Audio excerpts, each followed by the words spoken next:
you know, the Armed Forces radio and the newspaper, they kind of kept things from you, you know. So we, you know, from the letters I got home, there was protesters, but I didn't think it was that bad. Coming home was like coming home to a different country.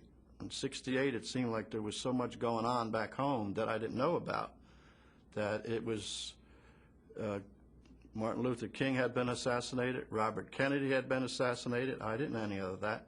And the people themselves, they didn't look like the same. They had all long hair. They were all screaming, get back on the plane, you baby killer, throwing tomatoes at you. You name it, that's what they did. Mainly on the West Coast. When I got back home, did I change in that sense? I know I was spit on both times, once in California when I was waiting in the airport in San Francisco to go home, and another time when I arrived in Newark, New Jersey. And I think what happened there is like, you see it today. Back then they were shooting the messenger. Well, as soldiers, we were the messengers. It's a little different now, and I think that was one of the lessons learned from the Vietnam War, is that you don't shoot the messenger. The soldiers don't make the war. We don't make foreign policy. It's your politicians that do. Because I didn't come home the regular way, I came home on a medical transport, I was spared all that nonsense. But I quickly learned that when I got back into the scene of, like, trying to meet girls, saying that you were a Vietnam veteran was not a good way to pick up girls at all. You know, it was a big turnoff. When I came back 13 months later, it was like coming back to a whole different civilization, you know, and so, you know, I wasn't here. I certainly could have been impressed by it as it was developing, and it was a real shock to my system to see how this country had gone from some casual disobedience to massive disobedience, or at least certainly you know, a contradiction to, you know, what the people in Washington were telling us to do. I was spit on, I was cursed, baby killer, I don't know what other names I was called. I've heard other stories about people who came back about the same time as I did. You kind of land at Travis Air Force Base out in San Francisco. That's kind of where you came into most of the time. And guys throwing their uniforms in the garbage because they just didn't want to be abused by people who were outside the base or down in San Francisco, being a hotbed of protest anything, you know, at that point in time. I went to the bank to open a checking account. And I had been in the jungle most of the time, and I didn't have any color, any tan, but then I got to hang around and relax for a few days before I left, and so I had some sunburn. And I filled out my paperwork to open the account, and I was standing in front of the bank teller, and she was pleasant enough, and she said, "Well, you have a nice tan. Were you on vacation?" And I said, "No, I was in Vietnam. I just got back." And she threw the checkbook at me. The cab picked us up in Oakland, Army Terminal, and as we were heading for San Francisco, stopped at a light, and both of us are in the back seat with our uniforms on, and this car pulled up alongside of us, rolled down his window, and spit on the window.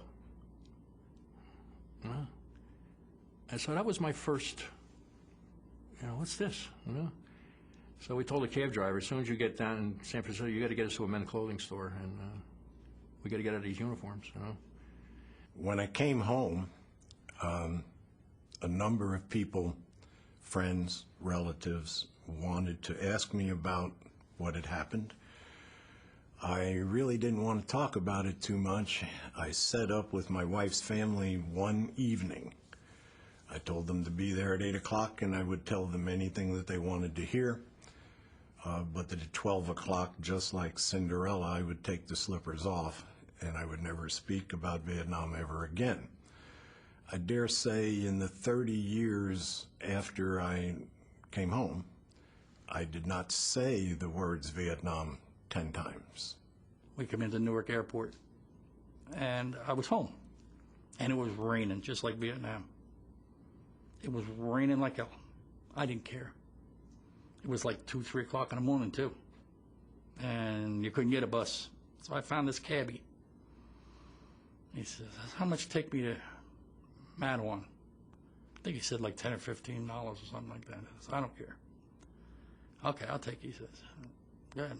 So I got in the car, and he got on that parkway, and I guess he was doing 55. He could have been doing 155. I was scared. That's what it felt like.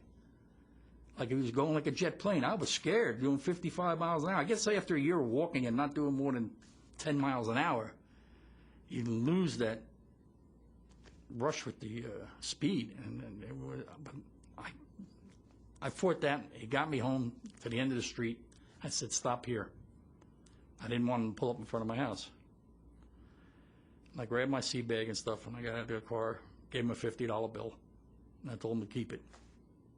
And that was a lot of money back then, $50. I'm sure he was thankful, but I didn't care. Money meant nothing. And I walked up the street, and I stood in front of my house, and I think I cried out in the street. I don't know if I did or didn't, or felt like crying, because I seen the banner on the front, welcome home, Cappy. They knew where I was coming.